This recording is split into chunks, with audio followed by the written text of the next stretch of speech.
Sejam bem-vindos ao PetCast Saneamento Ambiental. Aqui você esgota as suas dúvidas, se abastece de conhecimento, coleta informações relevantes e drena ótimas ideias. Olá, sejam bem-vindos ao 8º episódio do PetCast Saneamento Ambiental. Eu me chamo Wesley e no episódio de hoje abordaremos alguns aspectos relacionados à drenagem urbana, que é um dos serviços do saneamento básico. E para isso, falaremos com Gabriel Oliveira, que é urbanista, doutor em engenharia civil, mestre em engenharia ambiental urbana e especialista em geotecnologias. Atualmente, Gabriel está trabalhando em um projeto de pesquisa financiado pelo CNPq, no qual está desenvolvendo um sistema de monitoramento e alerta de riscos hidrológicos. Gabriel, seja bem-vindo ao PetCast. Boa tarde, Wesley. Boa tarde a todos que estão ouvindo o PetCast. Não só agradeço o convite, como parabenizo a iniciativa. Eu acho muito importante esse tipo de conteúdo, principalmente porque a gente consegue diversificar, né? Ou seja, então, os alunos da graduação ou de qualquer outra esfera que estejam escutando, elas podem ter a oportunidade de escutar profissionais de outras cidades, outros estados, de outras áreas do conhecimento. Então, parabenizo demais a iniciativa de vocês e agradeço o convite novamente. Gabriel, explica para os nossos ouvintes o que é o planejamento urbano e como ele se relaciona com a drenagem e a sua importância. Vamos pensar da seguinte forma, né? Planejar é a gente pensar sobre o que deve ser feito para atingir um objetivo, seja lá o que for que a gente está planejando, de modo geral, é isso que é planejar. Planejamento urbano é planejar a cidade, é a mesma coisa, né? A gente pensar no que precisa ser feito para que a cidade ela funcione, ela exista, ela cresça, garantindo a qualidade de vida de todo mundo que mora nela. Então, se a gente for pensar, né, no que precisa ser feito para uma cidade garantir a qualidade de vida, é a gente pensar sobre o que é que podem ser problemas urbanos, ou seja, quais são coisas, fenômenos, ações que acontecem na cidade e que podem ser problemas para quem mora lá. Pensando na drenagem urbana, por exemplo, que é basicamente o manejo das águas da chuva, não só da chuva, mas principalmente da chuva.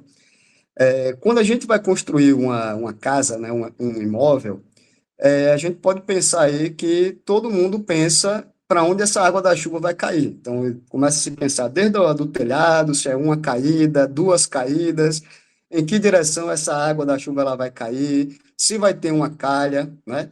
Para onde essa calha vai. Então, veja que o problema da drenagem, né, em termos de cidade, ele começa já dentro das nossas casas, né? Das nossas casas, não, começa dentro dos nossos lotes, né, onde a gente mora. E tudo isso é planejado, ou seja, a gente vê como é que isso vai ser feito, né? Quando essa água ela chega na rua, que de modo geral, né, a calha ela leva a água para a rua, aí passa a ser o planejamento urbano já, ou seja, já é a esfera municipal, vamos dizer assim, já planejando em como nós vamos manejar essa água da chuva, que começa nos imóveis e que vai para a rua, certo? Então, se a gente for pensar em termos de qual é a importância, é só a gente pensar nos problemas que podem existir na cidade a partir da drenagem, né? Então, a gente tem aí de uma forma muito clara o problema dos alagamentos e inundações, e aí, embora alagamento seja algo mais da microdrenagem, alagamento e inundação seja macrodrenagem, a gente já vê que tem um problema aí a ser resolvido, que são os alagamentos, né? Então, como que a gestão, né, o planejamento da drenagem, ele se alinha, né, como é que ele se relaciona com o planejamento urbano? Se a gente for pensar bem, né, o planejamento urbano ele tem vários instrumentos. Então, se a gente for pensar aí, vai desde o Estatuto da Cidade, que estabelece o plano diretor, a lei de uso e parcelamento do solo, né? Então, uma série de instrumentos. Então, por exemplo, né, hoje o plano diretor, ele pode determinar as áreas de risco, ou seja, as áreas sujeitas à ocorrência de inundação. E nessas áreas, por lei, você não pode construir. Por que isso, né? Porque você não pode construir, porque se você construir, é muito provável que a sua casa ela seja afetada por uma inundação, ou seja, o problema. Então, como eu falei, planejar, né, é a gente saber o que precisa ser feito para poder ter qualidade de vida na cidade. Então, se uma área é inundável, né, ou seja, não tem nenhum tipo de intervenção feita ali naquele local, e eu não vou construir, porque se eu construir, eu vou perder qualidade de vida. Então, o planejamento urbano e o planejamento da drenagem, elas se relacionam dessa forma, né? Uma outra coisa é se a gente for pensar em termos de microdrenagem. Então, se de repente, né, num plano de drenagem, se estabelece que empreendimentos acima de X metros quadrados só podem jogar uma determinada quantidade de água na rua, né, vamos dizer assim, para a rede coletora, né, a rede pública coletora. Então, aquele imóvel, quando ele for começar a construir aquele empreendimento, ele já vai planejar antes, né? Ou seja, aquilo que eu falei da escala, né? Então, ou seja, dentro do lote, ele já vai começar a pensar em como que ele vai fazer para que, de toda aquela chuva que cai no imóvel dele, no empreendimento, ele consiga atender à lei e jogar só aquele percentual que é estabelecido por lei, né? E aí, cada município estabelece os seus critérios e quais são as condições, né? Então, vejam que a gente está falando de planejamento, ou seja, a gente não consegue, um exemplo, né? A gente não consegue aumentar a rede de drenagem, então a gente tem que começar a fazer o manejo dessa água dentro do lote, né? Então, o planejamento urbano e o planejamento da drenagem, se a gente for pensar agora a partir de todos esses exemplos, é, é basicamente isso. A drenagem ela entra no planejamento urbano, né? Porque o planejamento urbano é o macro, né? Ele quer pensar a cidade como um todo. O planejamento da drenagem, seja macro ou micro, ela está específica para drenagem. Assim como a gente também tem o planejamento dos resíduos sólidos, né? Planejamento da mobilidade urbana, planejamento habitacional. Então, o planejamento da drenagem é um dos elementos que compõem o planejamento urbano. O estudo e a elaboração de projetos de planejamento e drenagem urbana requer o uso de diversas ferramentas. Então, fala um pouco para a gente quais são as ferramentas que você utiliza, os softwares e tecnologia. Quando a gente fala de drenagem, né? Seja ela macro ou microdrenagem, a gente quer entender o comportamento da água, né, da chuva, principalmente da chuva, para a gente saber, primeiro, onde existe um problema e quais são possíveis soluções, né? Então, a gente não pode simplesmente, por exemplo, em termos de uma mancha de inundação, né, um mapa de áreas inundáveis. Então, por exemplo, a gente não pode esperar que ocorra uma chuva de 500 anos, um exemplo, para a gente saber quais são as áreas que poderiam ser afetadas por essa chuva de 500 anos, né? Hoje nós temos recursos tecnológicos aí suficientes para que a gente consiga simular isso no computador, né? Então, isso é só um dos exemplos. Então, por exemplo, a gente consegue fazer a simulação do escoamento superficial, que a gente faz por modelo hidráulico ou mais modelo hidrodinâmico também, que eles podem ser utilizados desde a gente entender a interpretação da chuva na bacia, né? E qual que vai ser essa área inundável, como a gente também pode trabalhar, né? Aí falando mais de macrodrenagem, né? Ou assim como a gente pode trabalhar também a simulação do escoamento, considerando a rede de microdrenagem, né? Então, simular, né, é a gente no computador poder interpretar uma realidade, que a gente chama de modelagem, né? Na verdade, não é nem que a gente chama, o conceito, a definição é essa. Que a gente chama de modelos, né?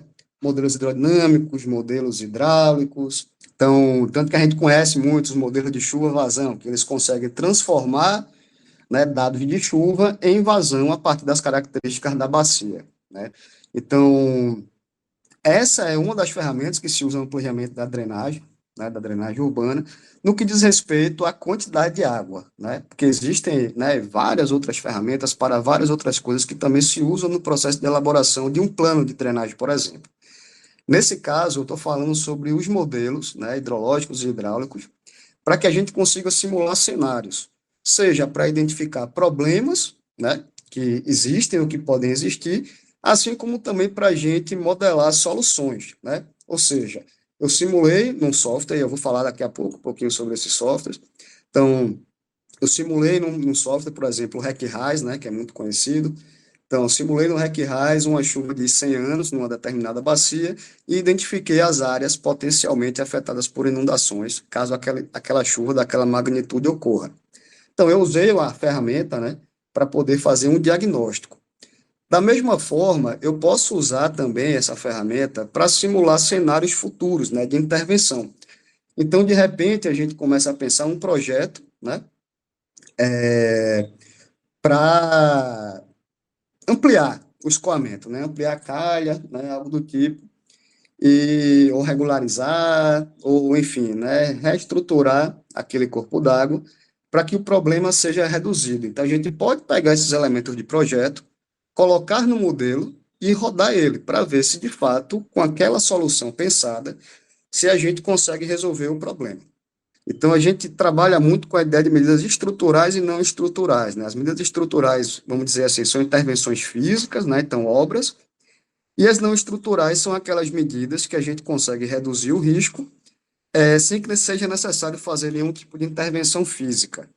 Então, essas ferramentas, elas também são utilizadas para isso. Então, hoje eu uso basicamente o RecRais, né, para modelagem hidrodinâmica, principalmente quando é macro drenagem e grandes bacias, né? Eu gosto muito do RecRais, para mim é o que me dá eu consigo trabalhar com mais flexibilidade.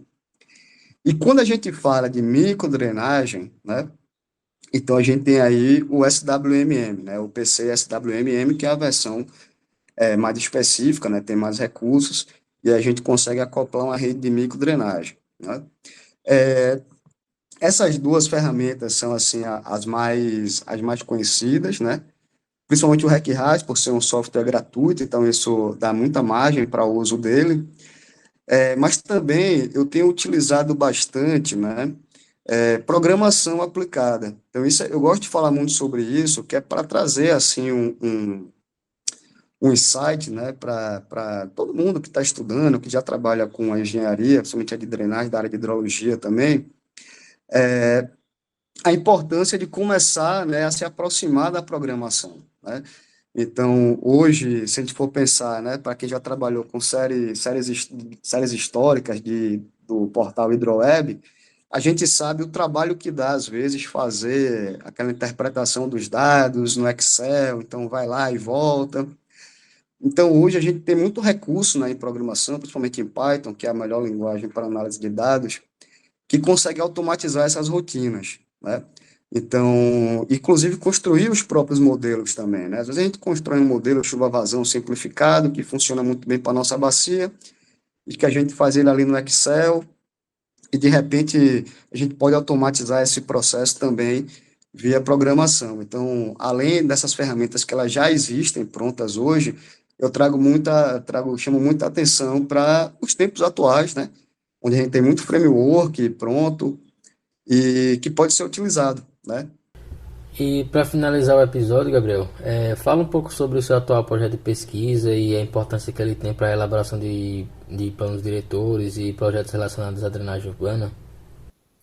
Então, hoje eu estou trabalhando, né, aqui na Universidade Federal de Pernambuco, aqui no campus de Recife, e eu trabalho num projeto de pesquisa que chama HELP, né, que é Rede Alagoas Pernambuco de Alerta e Monitoramento de Inundações Urbanas. Então, é uma pesquisa financiada pelo CNPq, né, a partir de um edital sobre mudanças climáticas. Então, é um projeto em parceria com a UFAL, a UFPE, junto com a Universidade Federal de Alagoas, e a gente tem buscado desenvolver um sistema de monitoramento e alerta para bacias nesses dois estados, né? Então, é muito importante falar sobre isso, é até interessante o link com a ideia de plano diretor e projetos relacionados à drenagem urbana, porque o que é que acontece, né? De uma maneira clássica, há décadas e décadas atrás, o risco ele era entendido como a ameaça junto com a vulnerabilidade. A ameaça é o quê? Vamos supor, a ameaça é a inundação. A inundação ela ocorre.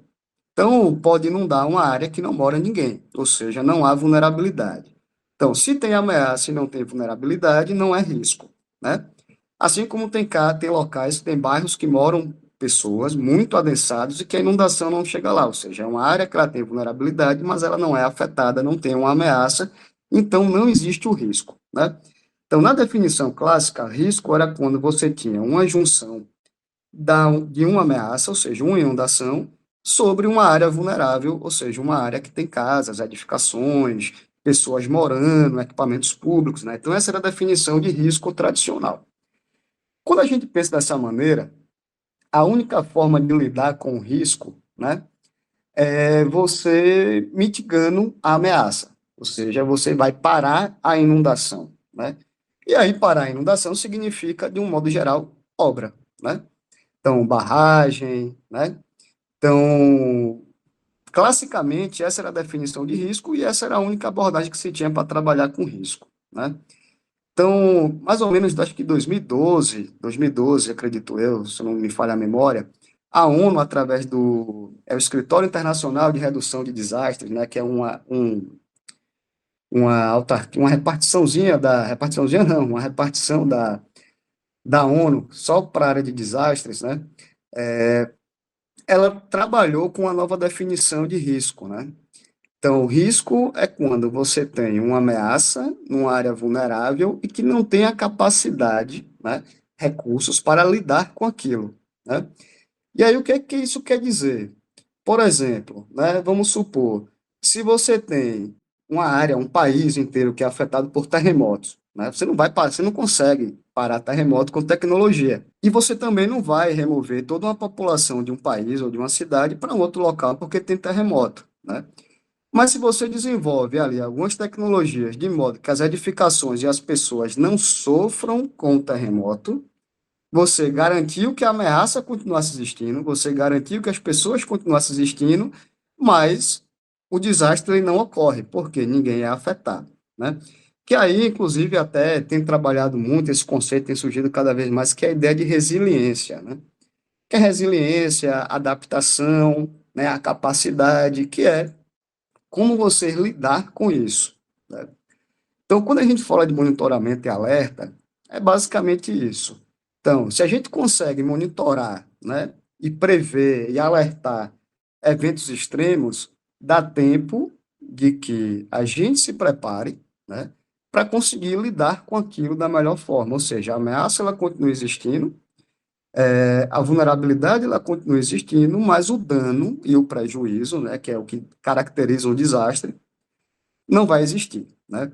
Então, quando a gente pensa, né, nesse projeto com sistema de monitoramento e alerta, já é pensando nessa ideia de capacidade, né? Capacidade de prever a ocorrência de um desastre ou de uma ameaça que pode causar um desastre, para que a partir disso se tragam medidas para que aquela ameaça não vire um desastre, ou seja, ela não representa um risco, né? Porque risco, por definição, é a probabilidade de ocorrência de um desastre. E aí, desastre é qualquer tipo de evento adverso que pode causar um dano ou um prejuízo a pessoas, imóveis, ao ambiente, né? Então, a ideia do projeto é trabalhar em cima disso.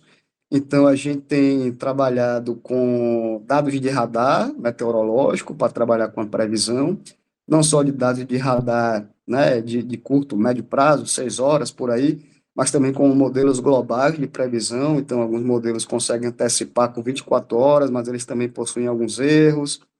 Então, a gente tem trabalhado nessa perspectiva, né, da previsão da chuva e, ao mesmo tempo, trabalhado na construção, né, de modelos hidrológicos e hidráulicos, para que a gente consiga interpretar aquela chuva prevista, a gente consiga transformar ela em vazão, em lâmina d'água prevista, para poder você saber, olha, caso essa chuva ocorra, né, como está prevista para ocorrer amanhã, tal área vai ser inundada. Então, vamos pensar aqui como que a Defesa Civil pode se preparar para que ninguém sofra com esse evento.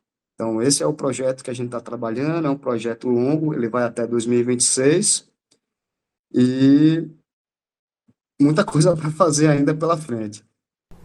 Tá certo, Gabriel. Muito obrigado por ter aceitado o convite para participar do nosso podcast e por ter compartilhado seu conhecimento, sua experiência nessa área. Foi um prazer te receber aqui e até a próxima. Tá joia, Wesley. Muito obrigado, pelo convite, parabenizo mesmo pela iniciativa, e estou à disposição, caso queiram outros episódios ou conversar sobre outras coisas. Eu acho que é muito importante compartilhar o conhecimento. Muito obrigado. Agradeço também a todos os ouvintes do podcast e até o próximo episódio com mais assuntos de interesse para o saneamento. Ficou curioso? Então assista ao 6º episódio do podcast, no qual abordamos de forma mais profunda diversos tópicos relacionados à drenagem urbana, como seu funcionamento, sua importância, legislação, etc. Obrigada por nos acompanhar neste episódio. Se você gostou do conteúdo, siga-nos para mais informações e atualizações em @petsaneamentoambiental. Até a próxima!